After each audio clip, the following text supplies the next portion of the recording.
Welcome, everybody. This is Skip The Formalities. We got Josh, we got Yule, we got Brittany, and we got your host, John J. Now, we here, and we're about to talk about politics. Now, why the Black community keep on voting for political leaders that do not have their best interests at heart? They don't have their best interests at heart. We keep putting these people in there to keep giving us all these promises, and they don't have our best interests at heart. They keep giving us lies and lies and lies. And what have they done for the Black community? Nothing. Now, I'm going to play a video that is going to talk about the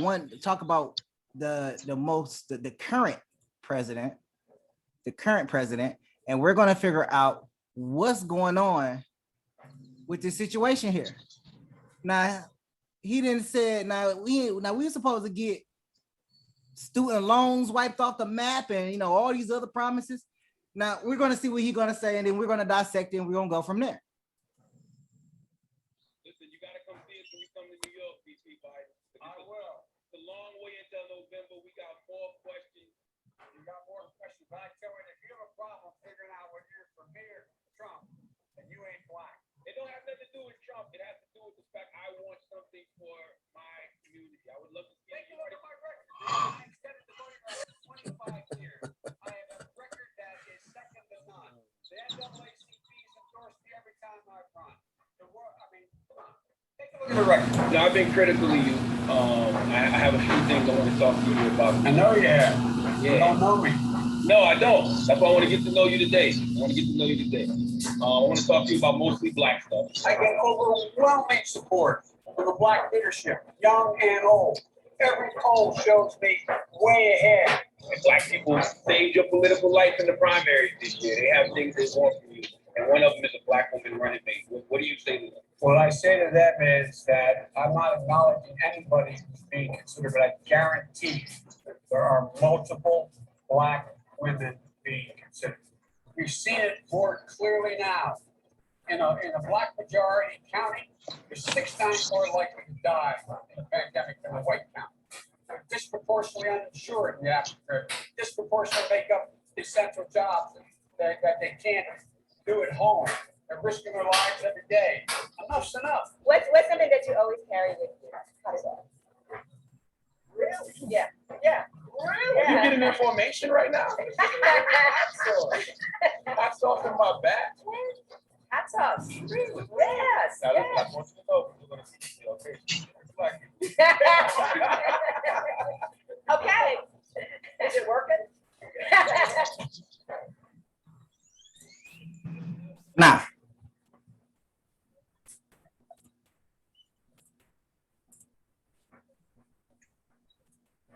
Now, this is where we at.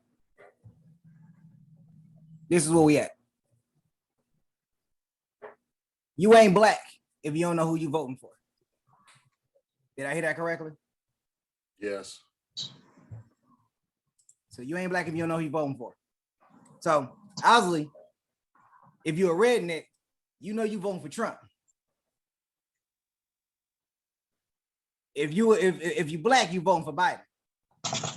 And again, there's multiple Black women that he's going to consider as a running mate at the time. Multiple Black women.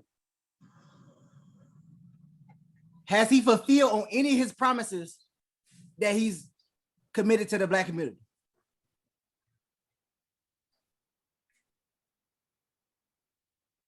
I'd say no. At least as far as the school stuff is that's obvious. I mean, there's been no move made to reduce that debt or even to really address it and kind of fast track it.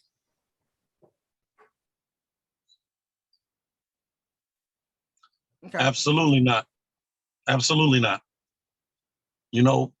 My Uncle Mike told me something about Black people a long time ago, and I told my Uncle Mike, I called him a coon. I said, Uncle Mike, you and Uncle Tom, you a coon. I said, that's not true. And he told me to keep living. Black people know the truth, but it's easier for us to believe a lie. Okay. That's why these politicians continue to lie to us. They continue to give us no tangibles. They continue to give us symbolism. Him putting a black woman as a vice president, that's symbolism. That's not anything tangible. That's true. I want tangibles. The people that Biden's talking about, the overwhelming majority, that's not talking about our real leaders, our elders in these old neighborhoods, these old communities. They're not messing with Biden like that. Not the real elders, not the real senior black people. They're not messing with Biden like that. He's a liar. Hillary was a liar.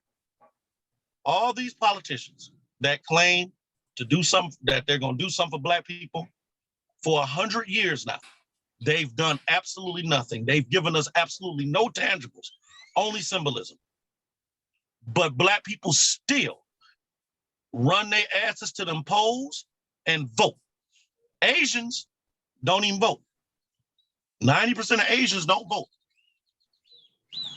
But they got something black people been fighting for 300 years to get. They got legislation. And they did it in a month. Fuck Biden. So let's look at it like this. So if we're looking at Biden administration, and we're looking at Trump administration, and we're looking at Obama administration, and we just talk about just those three terms, it seems like the black community is still in the same predicament as they were when they put Biden and when they put Obama in office. You would think that we would get a little bit more of leeway because we had a black president in there, but we didn't. But the alphabet community got more rights than we did in just a short span. Trump claims that he has did more for black people than Obama did. And now we put Biden in here, and Biden has made promises that now he's retracting on. Now, one that's a little bit more dear to me is the student loans.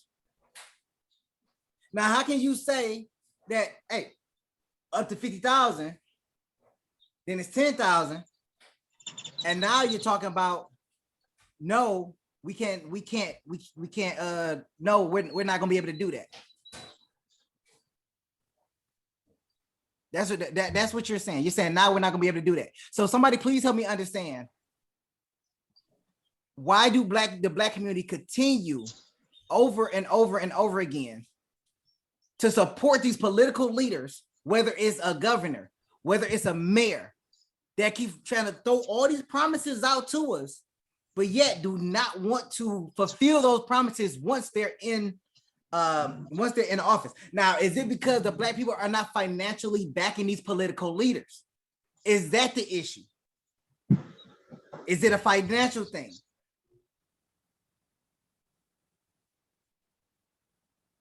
No, I don't think it's a financial thing. I think it's they've been allowed to pity-patty our issues and our concerns for so long that there's no accountability. Because if you look, just like what he says that all of these groups and organizations support him. What is the actual level of engagement for these organizations that he was talking about? Like, say, NAACP, the National Black College Fund, all of these organizations that we hear about, traditionally Black historic colleges. Why are these places not speaking up? Why are these institutions not using their platform and their power to advance these things? Because the regular average voter, once he votes, that's pretty much it. That's pretty much it. A lot of voters are just looking at it more, I think, as a lesser of two evils. It's either vote for Trump or vote for Biden, and they kind of weigh it in their mind and pick one of the two. I mean, well, let me ask this. Do we believe that now Biden hasn't been in there his full year yet? Do we believe during his term he's going to be able to fulfill a promise to the Black community?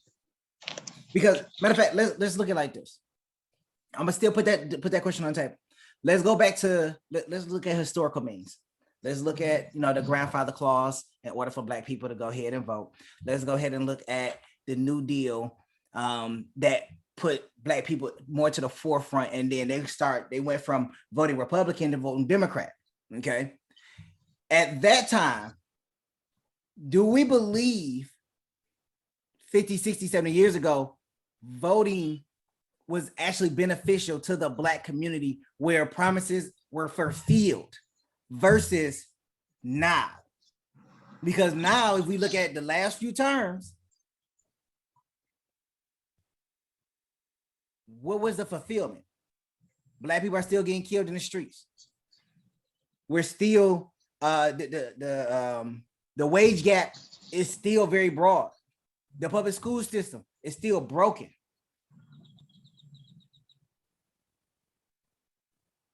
Absolutely, John. Absolutely not. See, the thing is, 40, 50 years ago, we actually had Black leadership. And that curbed a lot of bullshit from white supremacy. Now we don't have that at all because they killed off everybody. We don't have any Black leaders. Therefore, it's called, I'll tell you what it's called. It's called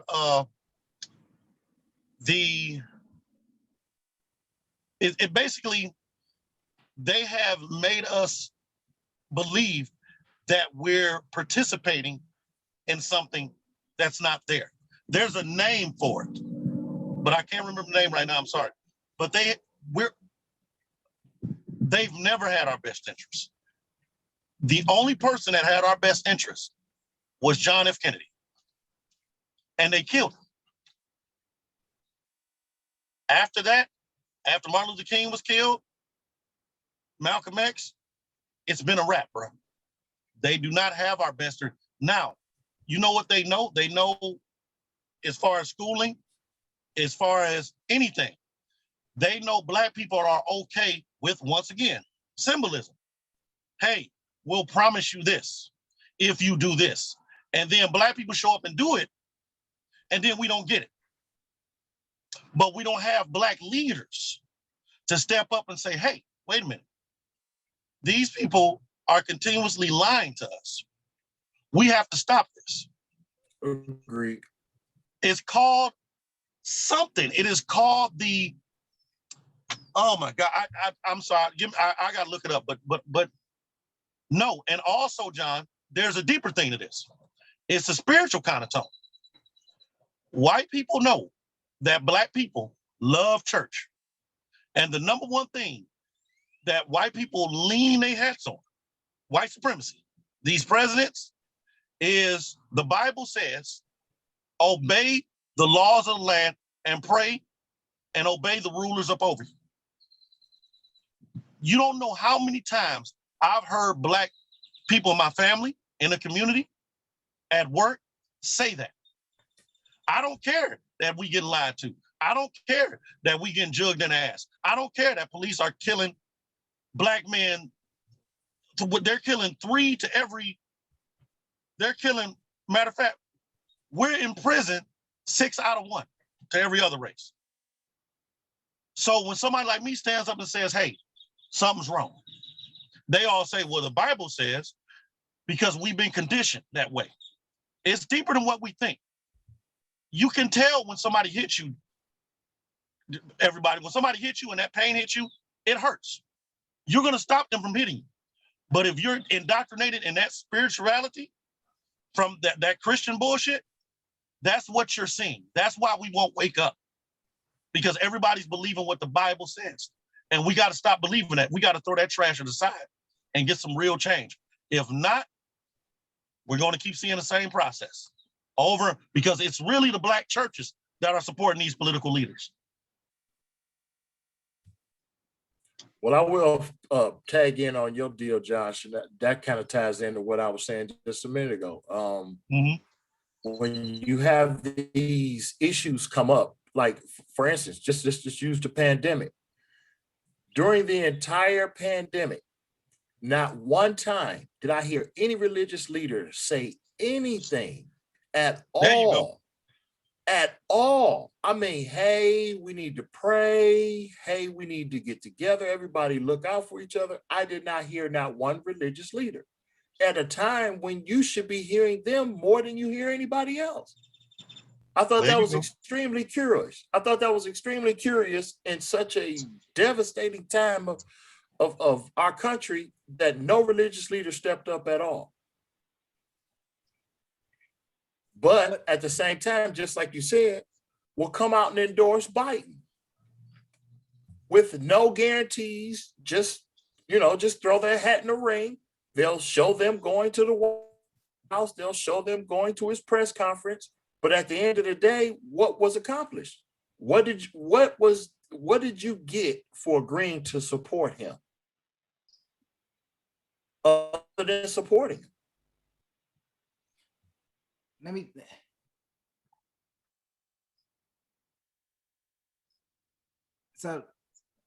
me jump. And Josh, you know how I feel about church. You know how I feel about church. Okay. Let me brace myself. When you talk about these type of political leaders that come out here and they always want to support or they want to speak out about whatever injustice that they see that's happening, it's really just so they can promote their own image. That's the tiresome part that I get tired about with church. You only want to show up to put yourself to the forefront so you can be somebody, so you can be named. It ain't never about the Black community. When is it ever about the Black community? Hold on, let's take it back. We have all these mega churches in here. John, hold on. What I got in my mind for you, it's called the illusion of inclusion. Okay. There we go. That's good. Okay. Go ahead. Okay.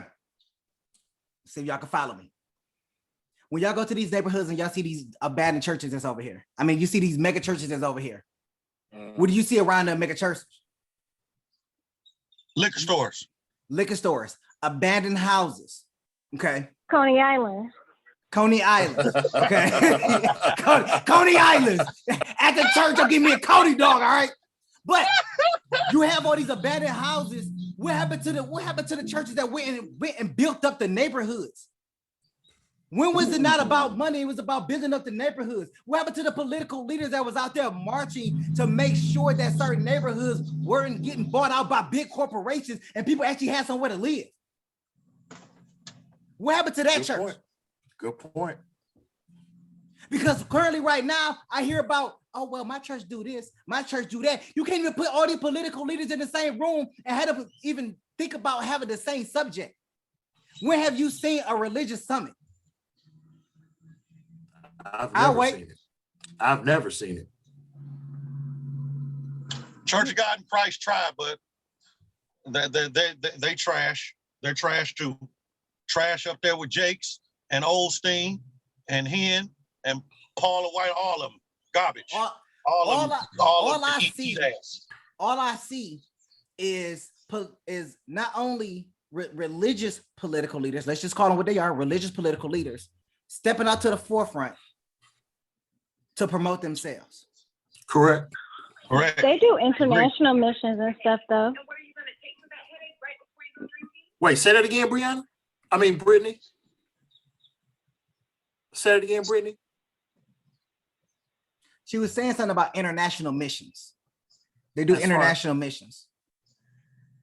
She's talking about that's gonna be a whole nother topic. She's right. You ain't lying. But Brittany, that is not what you think it is either. Yeah, definitely not. All those international meetings are stewed in white supremacy because they're trying to take over some other piece of land. That's how they got Black people. That's how they got us into slavery. They didn't get us into slavery through just bulldozing us. They had to come spiritually first. And Dr. James Small explains that very well. They told us to put our heads down and pray and gave us the Bible. And we had all the gold and all the land. And then when we lift our heads up, we had the Bible they had all the gold and all the land. So these international missions are not what people think they are. Hmm. And I always Yeah. ask, when you have those international missions and then you have problems in your own country, I Oh, you always didn't thought say that that, was did you? backwards. You I didn't do thought that, that was did you? so. Yes, I did. I always thought that was backwards. To go outside your country and you have problems within your country. That is backwards to me. Not handling what's in Well, your own backyard. they go to underdeveloped and developing countries and stuff, you know, with water or other types of resources or clothing missions. And I guess it depends on whatever they need at the time. But yeah, I mean, totally understandable. Now, I want to jump back to what Josh was saying about the illusion of inclusion. I think that is very powerful statement that he made right there. And one of the examples that we could see is once after George Floyd's death, did we not see the changing of names and images of how they used the Black image? Aunt Jemima, Uncle Ben, you know, master bedroom. All of that changed in order to try to give Black people some kind of win, but not the win we were looking for. Okay, I can see that. So we're looking for, hey, can we be considered citizens now? Hey, can we actually have rights that don't expire now? Hey, can we have something that's really just for us? We can't even have for us. But you give us trinkets over gold. Yeah, I got a Symbolism. whole month. What else you want? You said what, Brittany? Yeah, I got a whole month. What else y'all want? I know what you said. Exactly. Hey, you can't get Black History Month beyond February. And then the Black people that they talk about, they don't talk about the strong radical leaders that actually made change. Do you hear about the Black Panthers? Hey, John, hold on. What about what I sent you? That shit was a trip, wasn't it? Tell them about that. Well, you know, that was yours to handle. I'm gonna let you handle that. No. You remember Cinco de Mayo? What we've always thought and been taught Cinco de Mayo was. Cinco de Mayo. Remember I sent you that? It was a Cinco de video. Mayo. I wish I could put a video up and play it. I wish I could pull up and play it. Matter of fact, let's go with this. Hey, you, do you know what Cinco de Mayo is? Yeah. What is it? They Mayweather fight. That's the day Mayweather fight. Hey, that's spoken by a true boxing fan. No, seriously. Do you know what it is? You know where it came from? No, I don't know where it came from. Brianna, Brittany, do y'all know where it came from? I thought it was like it was like a war that was going on, and it was just the day that they had won a great battle. Okay. But people in Mexico don't even really celebrate it for real. Okay. Hey, look. Hold on. Wait, one second, good people. Hey, y'all keep on debating. I'm gonna see if I can put this video up. Okay, go ahead. Well, Cinco, what Brianna got? What's going on? Oh, she's so nasty. Okay. Brittany. I'm making me a salad, y'all. Oh, yeah? What you got still ain't the size of mine.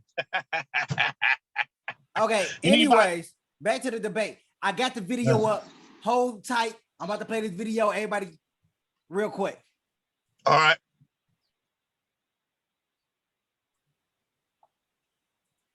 Damn it.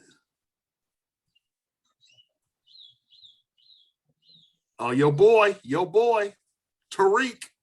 Mm-hmm. Greasy lips, greasy lips.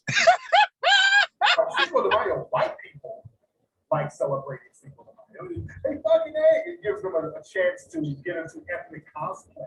They put on some railroads and get drunk and all that stuff. But Mexican people don't really fuck with Cinco de Mayo because they understand the Black history.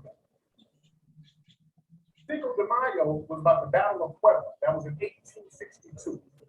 Napoleon and France, they wanted to take over Mexico so that they could join and help the Confederates in the Civil War up here and ally with them if they broke off with the United States. Because remember, the South was trying to break away from the Union and create a whole different country. And they were going to start doing trade and business with France. So France was supporting them. So Napoleon wanted to come up under the United States and have a stronghold. It was Black Maroons who fought the Battle of Puebla that happened in 1862. That was the French who were fighting Black Maroons who were living in Mexico. Many of them were former slaves, and they actually beat Napoleon's army. They beat the French. That became Cinco de Mayo because they did it on May 5th, and May 5th is Cinco de Mayo. Now, how many of y'all knew that? How many of y'all knew that Cinco de Mayo was really about some Black Maroons down in Mexico leading the charge to fight against the French so the French wouldn't come over and take over Mexico? What was Black people doing? You understand? Sometimes they'll start saying, we Mexicans did that, but it was really Black folks doing it. Let me show you some receipts, by the way, because over in Mexico, let me tell you something. When they celebrate this, when they celebrate Cinco de Mayo in the Battle of Puebla, let me show you something. Let me throw a receipt at you real quick. Okay. This is, ladies and gentlemen, this is them down in Mexico celebrating the Battle of Puebla. They're reenacting it, and notice all the Mexican people have on blackface. I want y'all to look at this. They have on blackface as they're reenacting the Battle of Puebla. Look at this.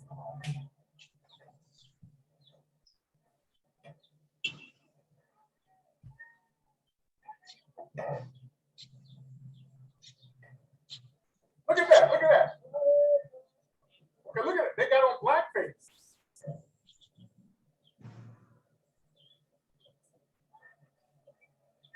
They got on blackface. Look at that.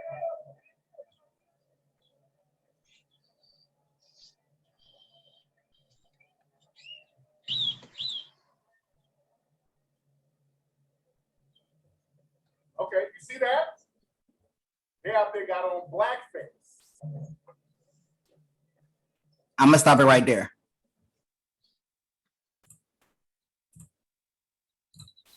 All right. I'm gonna stop it right there. I'm gonna let y'all take it. Y'all do know Mexicans get a lot of benefits from that, right? That Black people don't get. We don't even qualify for them. The Mexicans got a lot of legislation and stuff because of that. But we were never taught that in school. Nobody ever taught me that. And once again, it goes up there with Mexicans get stuff. Mexicans get tangibles. White people get tangibles. Asians get tangibles. Black people, we don't get nothing. But we the main ones voting. It's sad, man. Now, with that newfound information, we out there celebrating Cinco de Mayo. We getting drunk. We having a good time. And nobody knows the real history behind it. Or very few know the real history. I'm going to say nobody. Very few know the real history behind it. Now, here's my next question. How do we change the tide to get political leaders to work for us? Do we still go out there, participate and vote? Or do we take our chances with not voting and just letting legislation just do whatever they want to? Because I believe, if I'm not mistaken, that our voting rights is set to expire sometime soon. I could be wrong, but from the last time that I heard about it, I believe it's set to expire because it had a time limit on it. So what do? No, we ain't citizens. We still consider property. We can go back into slavery tomorrow. We're not part of the Constitution. How do we change it? I think that'll be a little hard for them now. We all got guns. It'll be a little hard for them to run up in the house talking about put this bracelet back on. It ain't hard. I don't think it will be. I don't think it would be physical as it is mental first. Then it'll be physical.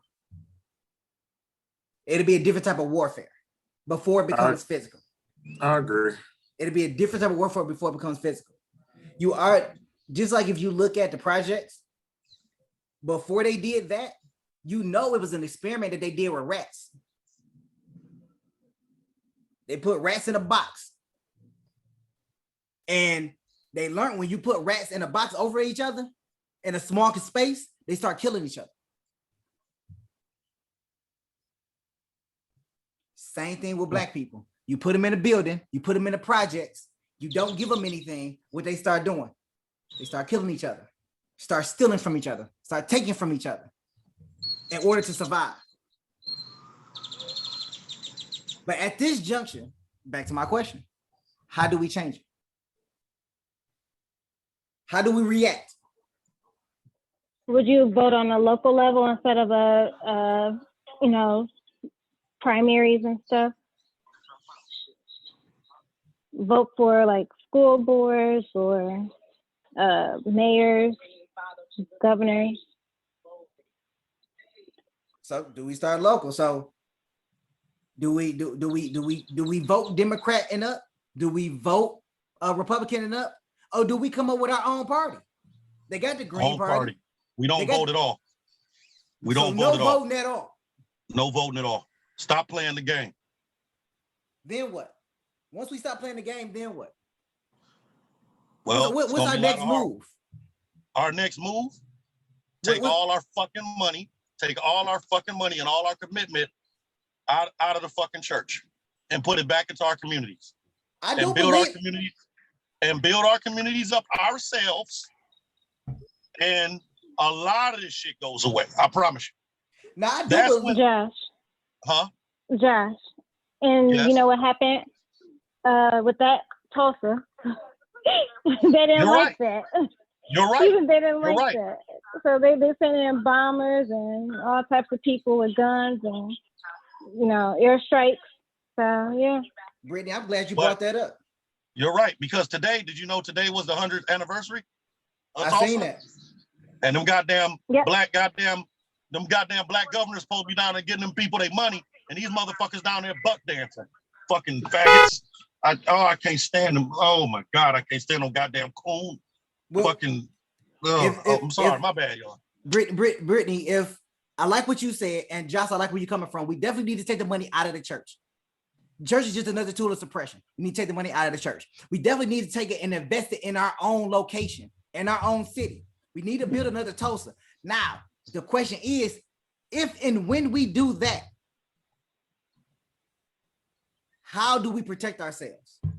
You can say we got guns, but we ain't got an army. That's what we don't have. Where do we find a city, a town, a location that we can go over and take over and that call us ours? We can go find a ghost town and call it ours. There's a few ghost towns out there that we can rebuild. Well, no matter where you go, no matter what city you find, abandoned, whatever you have, you must be able to defend it, because people will be coming for it. So you're not going to be able to sidestep that part. Once you make that commitment, you have to make the commitment all the way. Just like you fighting for voting rights, just like you fighting for blacks to be treated fairly. It's going to be some tough times. It's not going to be easy. No, you're not going to be able to just, kind of throw some token words at it, because that's what we've been doing this whole time. Saying we have problems, marching for the problems, but not addressing the problems. You're absolutely right. We're not addressing the problem. We're not even approaching the problems head on. We're not. No, we're talking about them indirectly, like, hey, Black Lives Matter too. Yes, Black lives do matter. But what is the objective of Black Lives Matter? No one knows. What legislation has been passed because of Black Lives Matter? No one knows. Black Lives Matter is owned by white What money supremacists, actually been contributed to the Black lives? You said what? They don't Percentage of shit. money? What percentage of money donated was given to the Black people, or Nothing. survivors, or? Well, we know that one of the leaders in Black Lives Matter been banning up houses and cars and shit. We know we definitely know that's been happening. We know that's been happening. And she resigned last week. Yep, sure did.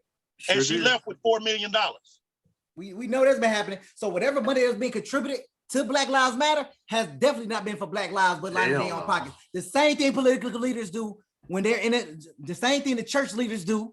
The same thing the political leaders do. They take that money, whether they use it for their campaign or whatever, it goes to the benefit of whomever donates that money. But when the Black community donate money, it don't go for their benefit. We keep losing out, whether we get the money or we don't get the money. We get the money to the church, but we still got abandoned buildings around there. We still got people that's on the street. We still got people that's being homeless and put out of their house. And the Black community is the ones that are suffering, and the churches are not helping. Tell me of a church that's helping besides passing out the little nasty ass food plates. Hey, wait. I can't even get him that, because remember, that's a government subsidy. They get the food. Sir. That's a government subsidy. So I don't give them no pass on that. All you doing is saying, hey, bring the truck to my church and I'll have 5 or 6 people to pass it out. You're not paying for that food. So I'm not giving them no pass on that. They quick to throw that one out there. Oh, we're feeding the neighborhood and the community. No, you're not. The government feeding them. You just letting the truck come on your site. There you go. I can say from my experience with my church, we used to go actually purchase food and prepare it, and it was in our own soup kitchen. So we did it that way, and whoever wanted to eat within the community, they ate. But that's a write-off. That's a write-off. That is a write-off. Could be if they did it or not. Could be. But I wasn't with the financial aspect. No, Brittany. Well, hold on. Let me protect Brittany here a little bit. Brittany, there are some churches that are out here that are trying to do it right. No doubt. I do believe there are some churches, maybe your church has some great intentions. But what I want people to understand is,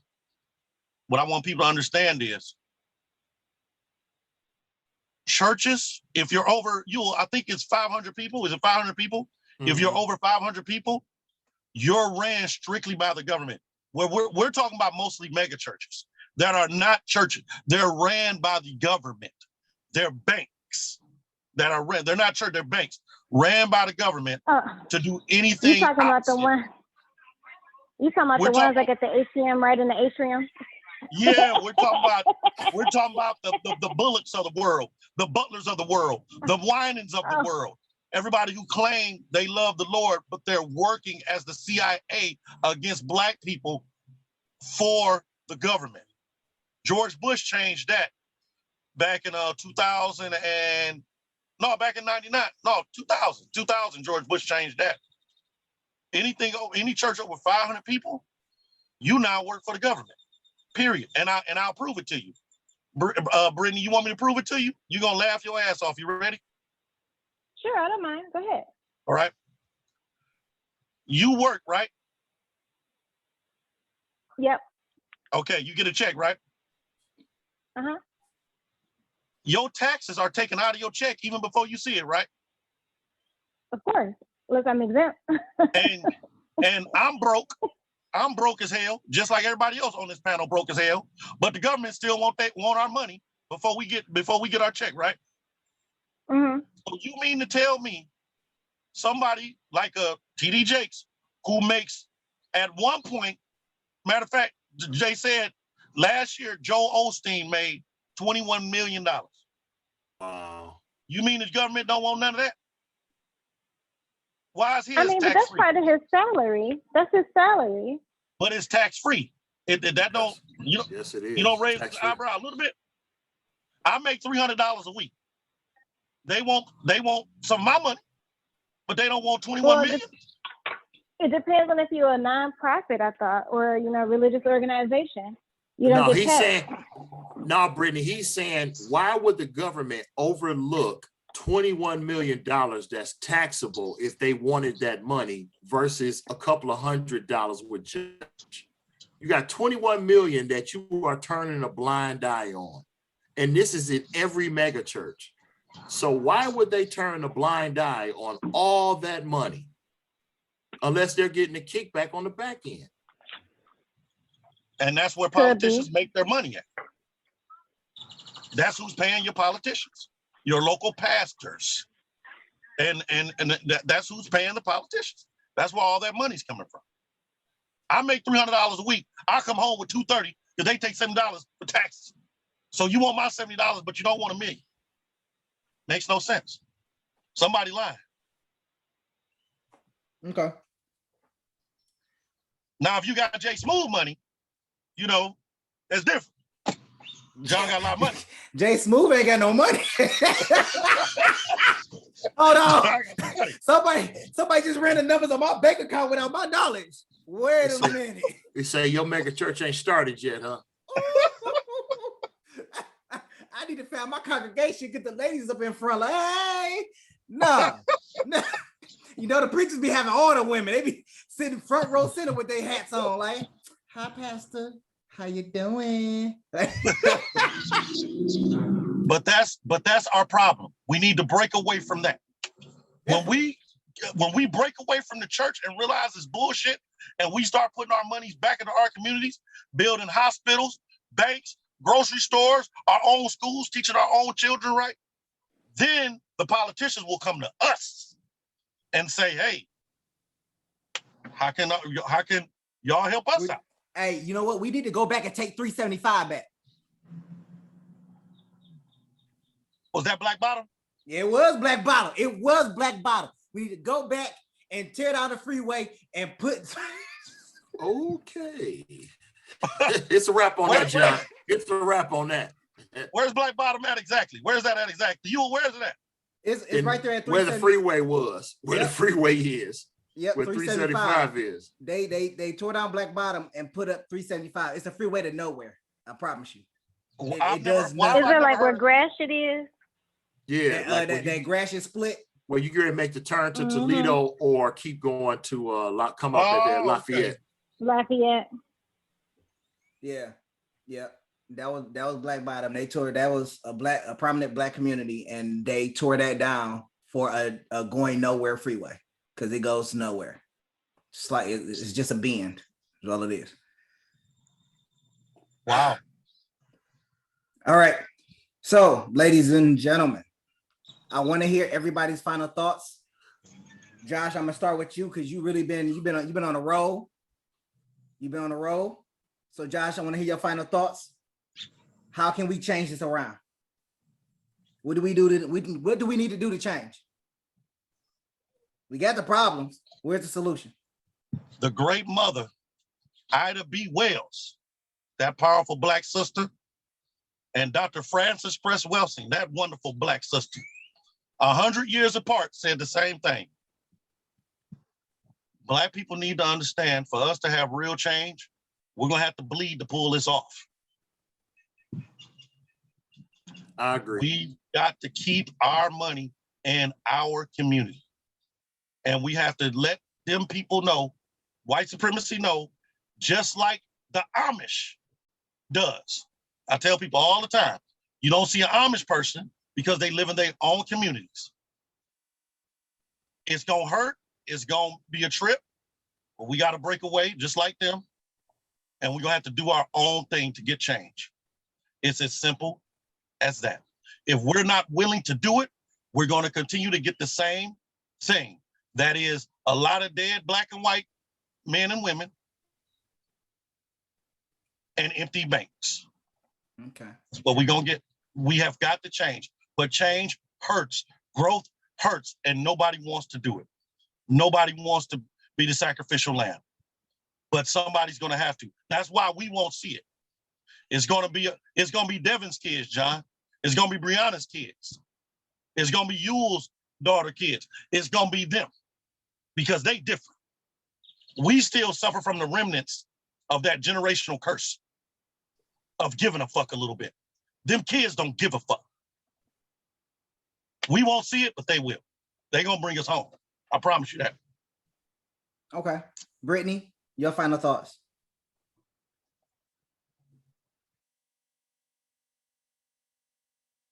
I just think that it's probably starting on a local, smaller level.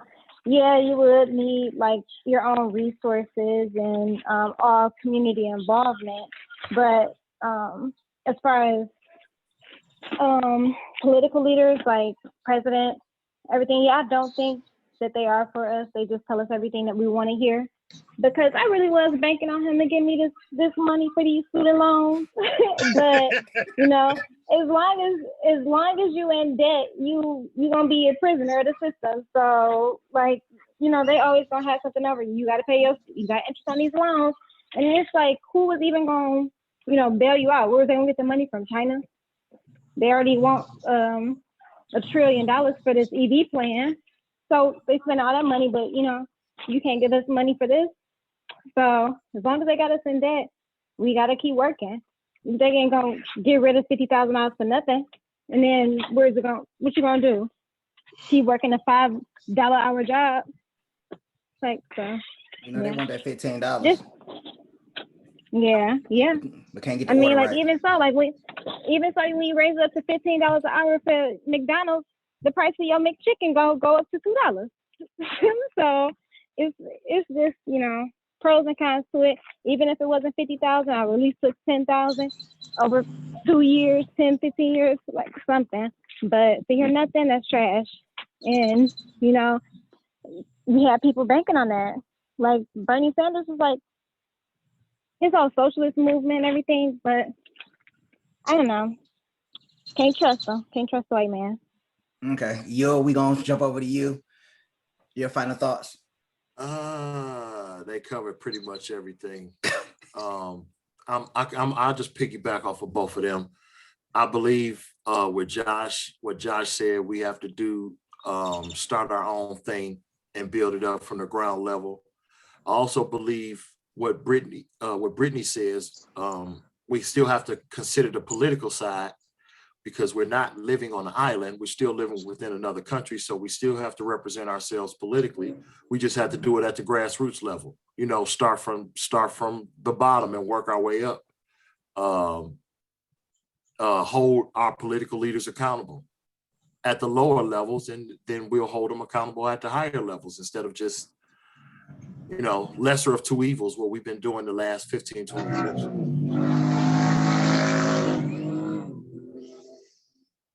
Yeah, nice motorcycle right there. For real. Loud. Man. Boulevard. No, I don't think it was a boulevard. I think that was that I don't know what that was, but it was nice. I need to give me one of those. Brianna,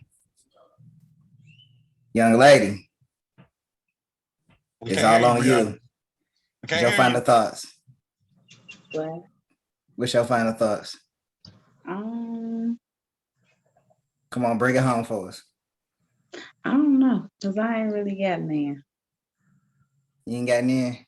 I don't got none. I mean, everything any change is gonna have to start with us. So it's just that's where it's got to come from, us.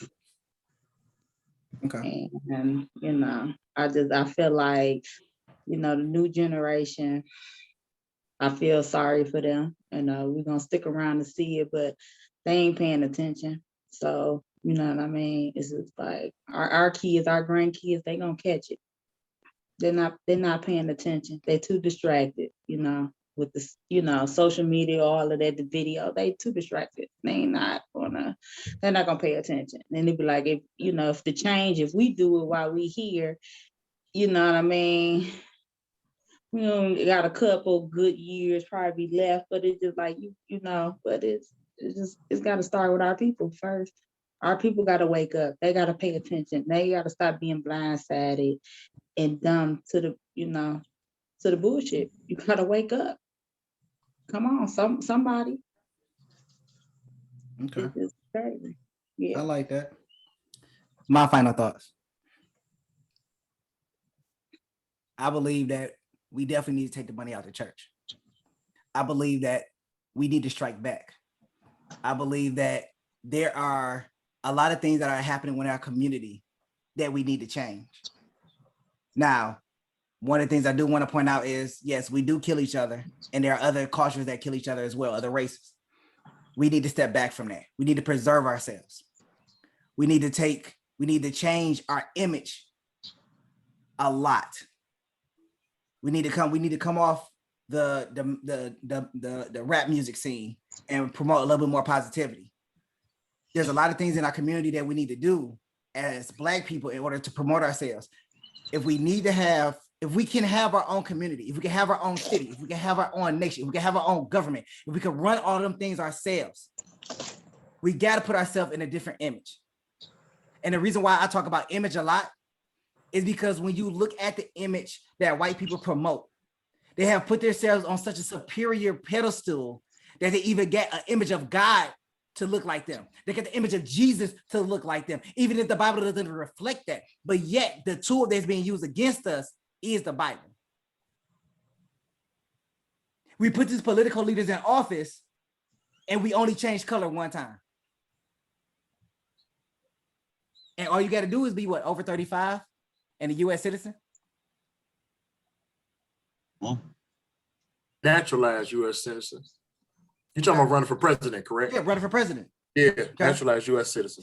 So even as a community as we are, if we would just build up a generation that can politically be for us, whether it's white, Black, or indifferent, it'll take a generation to get them into office, to get them into several states, to infiltrate the government and work for us behind the scenes.